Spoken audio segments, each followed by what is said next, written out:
to Ababio ene wapa otumfo Jubilee Hall ehontoma sa edan ebefa enipa bese empem enso na sa dan yi dwumadi awodo bia se ya ahende se ye amanyode bibia betimi aye wo ho no wo hye kwan se obetimi age awo wo ho na afei etimi aboa na sikasem famu no so Asante man akoso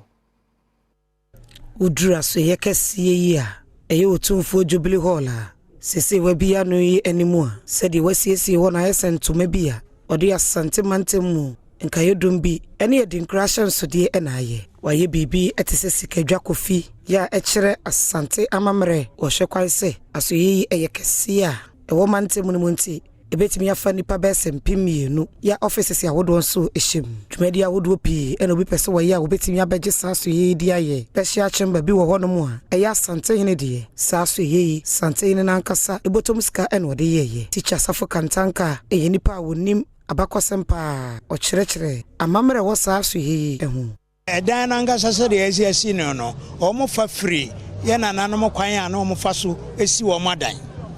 ya ura fie bia mu a efi hankra ewo nchonom ba bia lobby ansana wa ura efie num ura fie num a emu da ho kakraka ya ye friend say efi hankra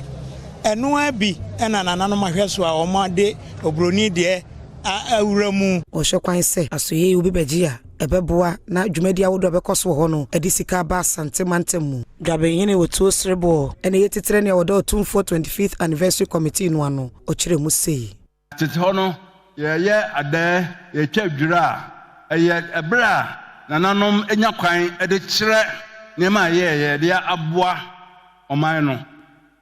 akire yenso de aye eka oman no ama oman no so anya enkai eko